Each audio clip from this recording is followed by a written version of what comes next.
meron tayong paninindigan na malalim ang ugat sa ating katiyakan na hindi natin nakikita at hindi natin alam dahil tayo ay naniniwala ang ating Panginoon ay tutuparin ang kanyang mga pangako. At ang Panginoon ang siyang may kapangyarihan sa lahat. Hindi po ba? At ang Panginoon ay mapagkakatiwalaan, maaasahan po sa lahat ng bagay. Kaya ang ating pong faith unshakable ay yung pananampalataya natin na hindi mag-aalinlangan at hindi maliligaw sa ating tunay na pagkilala at paniniwala sa ating Panginoon. Samahan niyo po ako sa panalangin. Lord, sa umaga pong ito, tunay nga pong napakabuti mo sa buhay po ng bawat isa. Amin pong hinihiling ugal ang yung presensya ng Banal na Espiritu na kayo po ang sumaamin sa bahagi ng iyong banal na salita, Panginoon. I-bless niyo po ang iyong anak na magbabahagi upang sa ganon ay may deliver ko po ito ng maayos at maunawaan po ng lahat. I-bless niyo po ang aking mga kapatiran na ito na makakapakinig upang sa ganon ay magbibigay po ng kabusugan spiritually sa kanilang mga buhay. Lord, hindi ko po ito kakayanin kung hindi niyo po ako sasamahan. In Jesus' name I pray. Amen. Ito po ang ating pong tema ay faith unshakable. Po.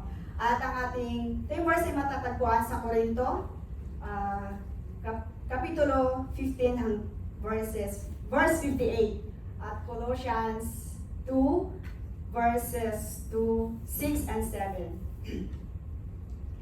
Ang Korinto po ay isang napakalaking cosmopolitan Greek city.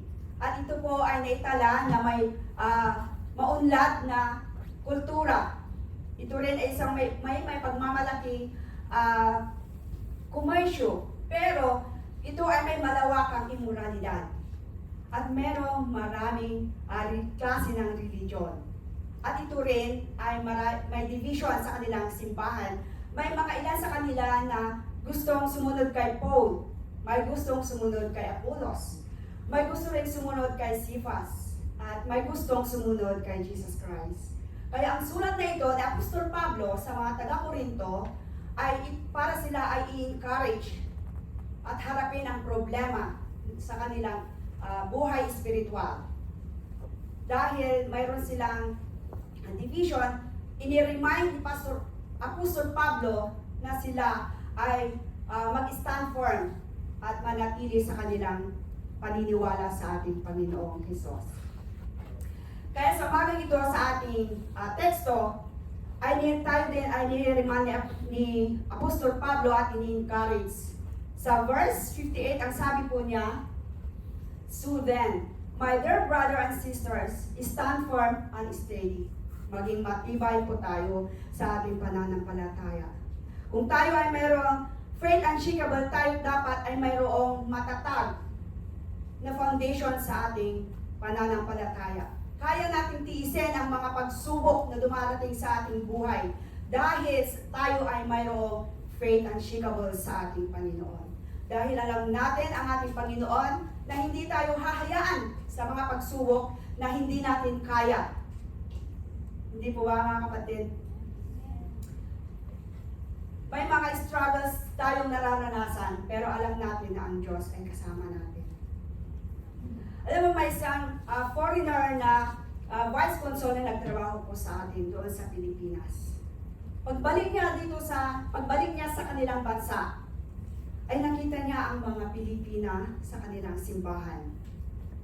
So, ang Panginoon ay hindi po ang kanyang puso upang ipunin ang mga Pilipinang ito upang sa ganon ay magkaroon sila ng small group at mag-Bible study.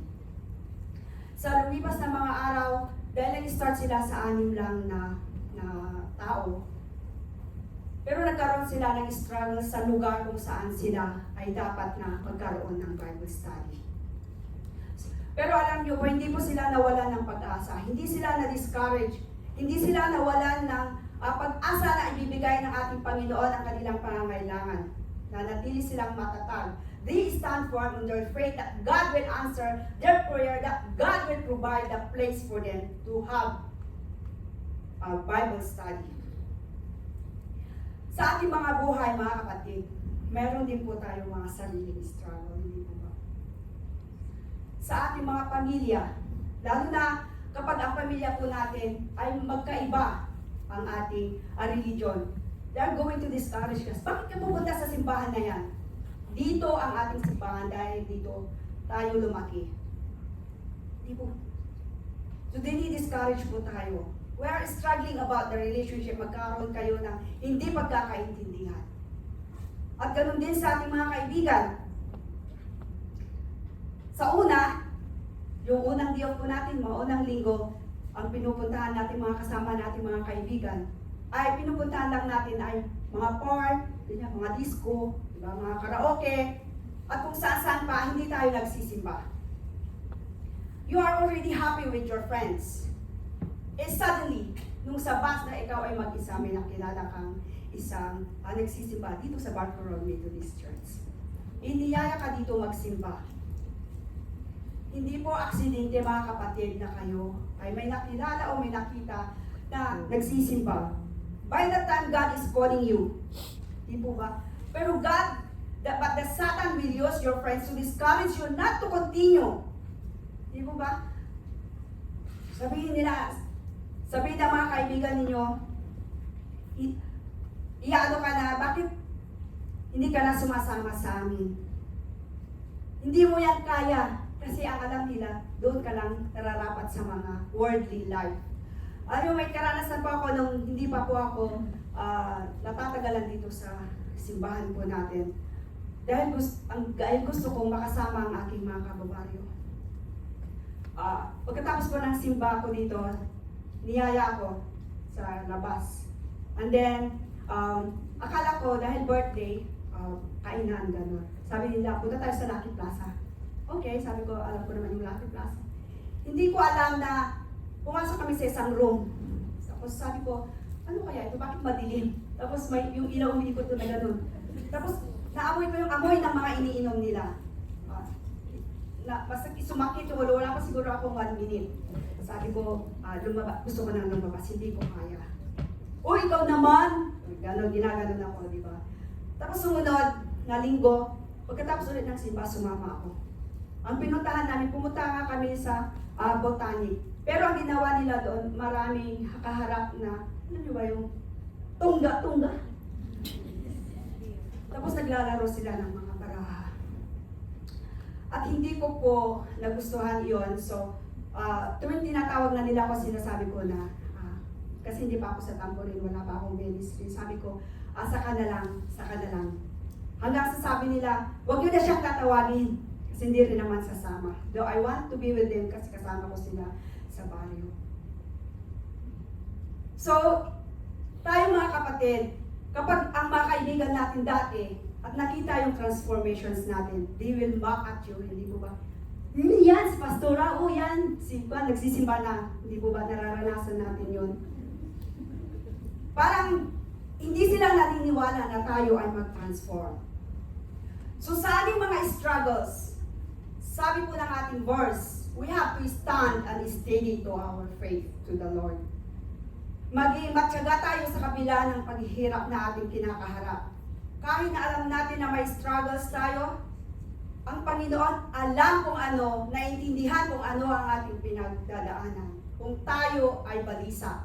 Pero tayo ay patuloy lamang na manampalataya sa ating Panginoon.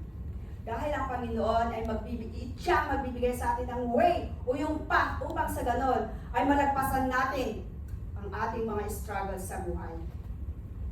Para hindi po tayo makompromiso sa ating mga pagsubok. At tayo po ay tiwala na kasama po natin ang ating Panginoon sa ating mga struggles. Mga kapatid, just continue to persevere and to be steadfast in building our faith to God, to become our faith unshakable.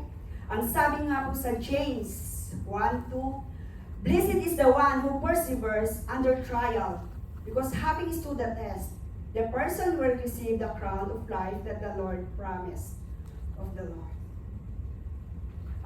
Para po, focus. Ano po ang focus natin sa ating mga buhay? Mag-focus po tayo na alisin ang mga anumang nakakahadlang upang patuloy na tayo ay lumakad sa presensya ng ating Panginoon. Kung dati po tayo ay hindi mapagpatawad, dahil naranasan natin ang kapatawaran ng ating Panginoon, patawarin po natin ang ating mga kapwa. Dahil ito ay nakakahadlang upang patuloy tayong manampalataya sa ating Panginoon. Focus, let us focus. Kung hindi tayo magpapatawad, hindi tayo magpo-focus sa ating Panginoon. At gawin natin siyang sentro ng ating buhay. Everything we plan, everything we do, siya ang sentro ng ating buhay. Mag-focus tayo to getting closer to the Lord. Yung mga kaibigan natin nagmamak sa atin, yung mga family natin na nagbibigay sa atin ng struggles, gawin natin silang focus. Let you shine on them. Hindi po ba mga kapatid? Kung nakikita ng mga kapatid, ng mga kaibigan mo na ito, ng pamilya mo na hindi mo kaya, pag nagkita-kita kayo ng mga kaibigan ninyo, kung dati, kung meron kang problema, meron kang trials na pinagdadaanan, kung dati ikaw ay shot, di ba? Mag-shot na tayo dahil ikaw ay problema. Makikita ng mga kaibigan mo na your face is already very shining on them kasi meron ka ng inaasahan na Panginoon. Meron ka ng pananampalataya na hindi matitinag. Kaya, imbis na sila ay maging struggle mo, yayain mo sila dito. Ipakita mo yung buhay na meron ka. Hindi yung sa pagka may problema ka kung saan ka na napupunta. Ikaw ang maging ilaw, asin sa iyong mga kaibigan at sa iyong pamilya upang sa ganon, madala mo sila sa presensya ng ating Panginoon. Hindi po sila ang magdadala sa atin sa mundo ng kawalan. Hindi po sila yung magdadala o magda-down sa atin at magdi-discourage upang mawalan po tayo ng pagtitiwala sa ating Panginoon. Ang sabi po sa Psalms 16:8, keep my eyes always on the Lord. With Him in my right hand, I will not be shaken. Di ba? Hindi po tayo dapat na ma-shake sa ating pananampalataya. Kumusta po tayo sa paninindigan at pagiging matatag sa ating pananampalataya sa Diyos? Are you standing firm habang kayo po ay nagpupuri sa ating Panginoon? Pangalawa po dito sa ating verse 15 pa rin po, sa B, keep busy always in your work for the Lord. Ano po ang pinagkakabisihan natin? Saan po natin ginugugol ang ating mga oras? Ibinibigay po ba natin ng buo ang ating mga sarili para sa paggawa ng gawain ng ating Panginoon? Kung ibibigay po natin ng buo ang ating sarili sa ating Panginoon, pahihintulutan natin yung mga trials po natin, yung mga crises, yung mga challenges at mga frustrations po natin sa ating mga paggawa sa gawain ng ating Panginoon. Ito ay makakatulong upang mabuhay tayo ng naaayon sa ating Panginoon.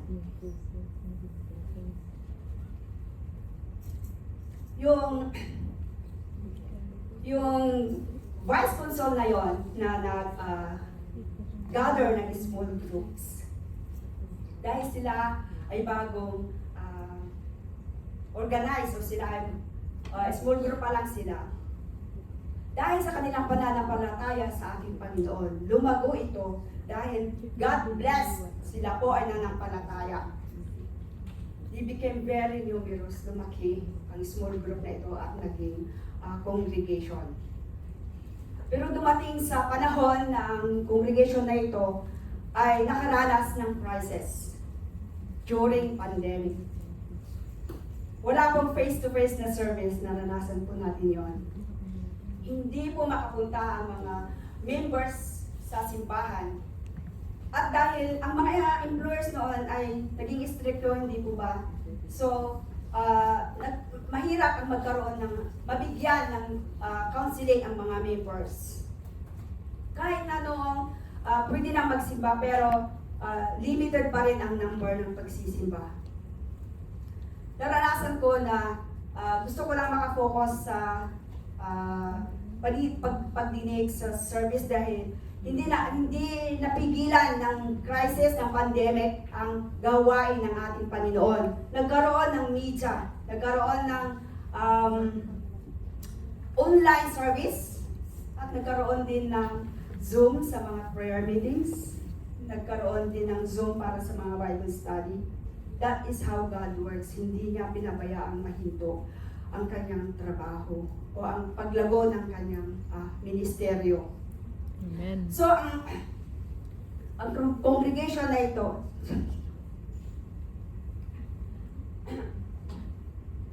ang congregation na ito ay hindi nawala ng pag-asa. Naging determinado sila na palaguin at gumawa pa rin ng trabaho ng ating Panginoon.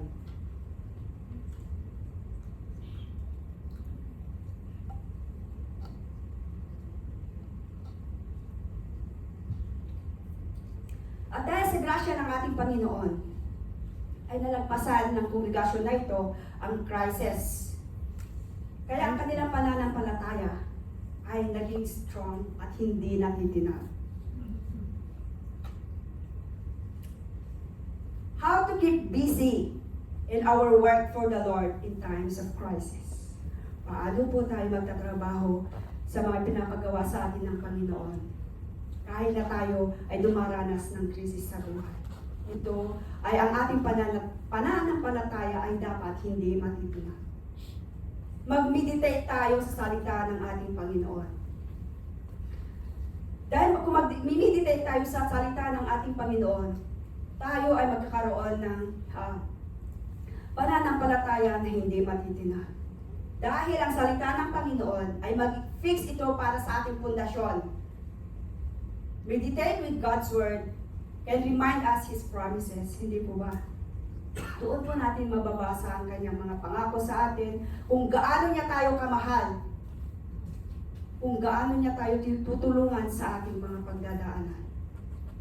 Kung tayo po ay may crisis o may pinag-awayan sa ating mga asawa, huwag po tayo mag-meditate sa messenger ng hindi po natin asawa. Baka saan pumapunta. Mag-meditate po tayo sa salita ng ating Panginoon.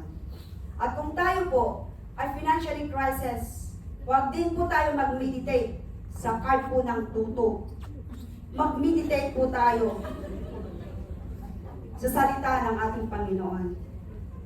Dahil ang ating Panginoon lamang, kung tayo ay nananampalataya, God will provide for us everything we need.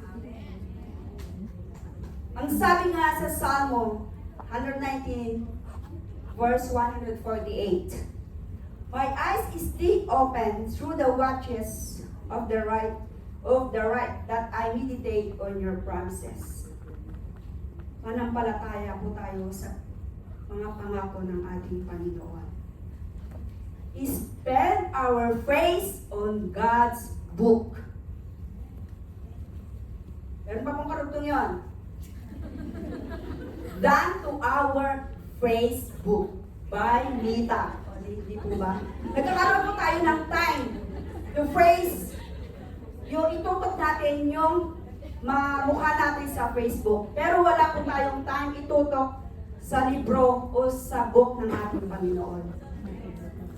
Dahil ang katotohanan, ang mundo kasi ay gustong makita sa Facebook. Pero tayo mga Kristiyano, we are seeking God's praise on God's book. So, let's our face, God's book. Dahil sa salita ng ating Panginoon, doon lang po natin makikita ang tunay na mukha ng ating Panginoon. Dahil ang salita ng Panginoon is more sufficient for us, we Christians. Amen. So literally po, communicate with God. Tayo po mga Kristiyano, pag tayo po ay nakikipag-communicate o nakikipag-usap sa ating Panginoon, mas lalo po tayong nagkakaroon po tayo ng peace of mind. Nagkakaroon po tayo ng lahat ng bagay ay may solusyon. Dahil ang Panginoon lamang ang nagbibigay sa atin ng assurance. Siya ang nagbibigay sa atin ng kalakasan. Na anuman yung pagdadaanan natin, ay kasama natin ang ating Panginoon. Communicate with God. Doon natin sasabihin kung ano ang mga pinagdadaanan, kung ano ang hirap natin sa ating mga problema. At ang Panginoon ang magsasabi kung paano natin ito re-resolbahin. At tutulungan tayo na malagpasan kung ano man ang pagsubok na iyon.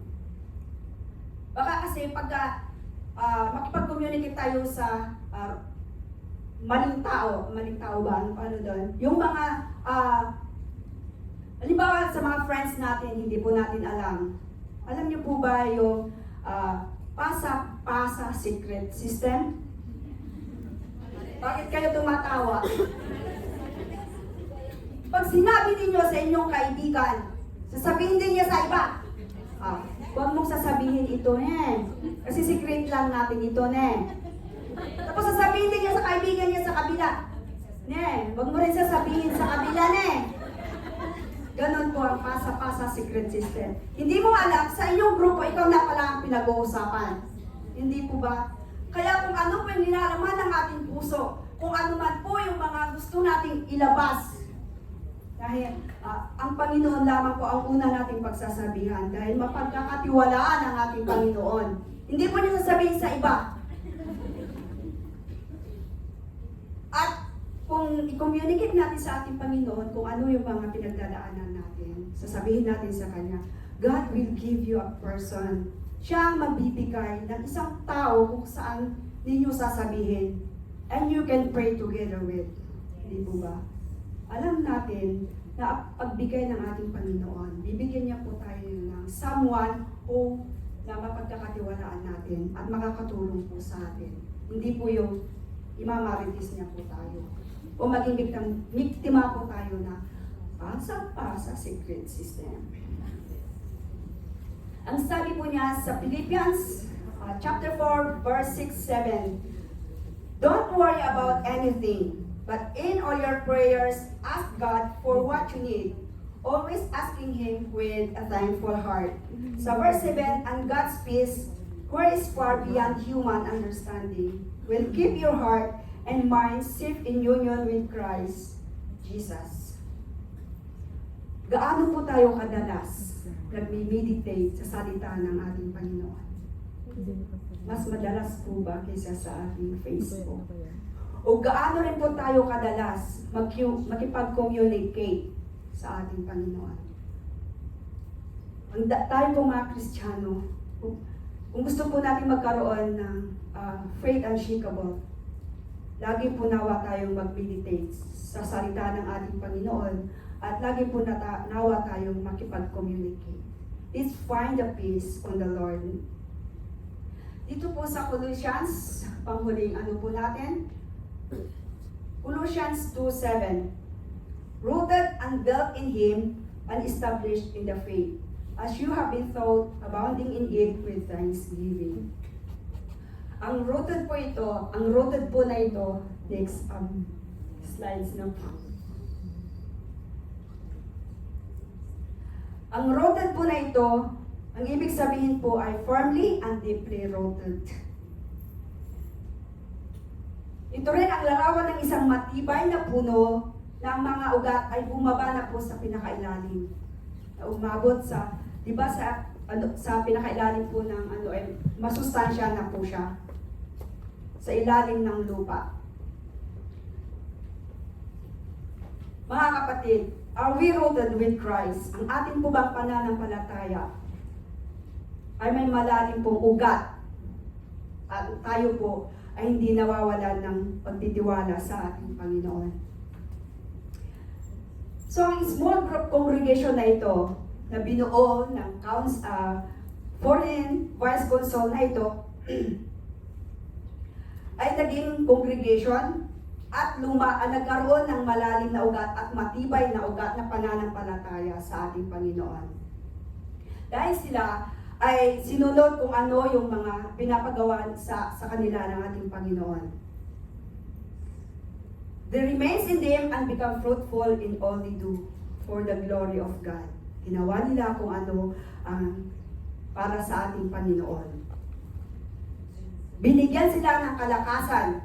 Sila ay nag-struggle, sila ay dumanas ng crisis, but the Lord strengthened them. Kaya ang kanilang pananampalataya ay hindi natitina. Alam po ba natin yung buto ng isang punong kahoy na tinanim ng ating Panginoon sa isang napakagandang lupa? Ito ay God take care of that bean hanggang sa magkaroon ng tumubo, nagkaroon ng sanga, nagkaroon ng ugat na matibay. Pinotektahan ng ating Panginoon ang beans na ito na magkaroon ng matibay na ugat sa anumang bagyo na dumating. Pero hindi siya natumba o nasira. Ang kongregasyon na ito ay nagpasalamat. Nagpapasalamat ito dahil katulad ng buto, sa kanilang pinagdaan ng struggle, sa kanilang pinagdaan ng crisis, ay hindi sila pinabayaan ng ating Panginoon. Binigyan niya sila ng nutrients na nanggagaling sa ating Panginoon. Tayo po mga kapatid, we are Christians. And tayo ay nanampalataya sa ating Panginoon. Dapat po natin i-establish yung ugat natin sa Panginoon na magkaroon din ng ugat na matibay. Dahil ang ating Panginoon ang ating ugat. Kailangan nating how to stand firm and steady to God's for everything na meron po tayo. Kailangan po natin mag-rely lang sa ating Panginoon kung ano yung ating pangangailangan. Maging determinado po tayo. Jesus provides all the essential nutrients that we need to grow and bear a fruit.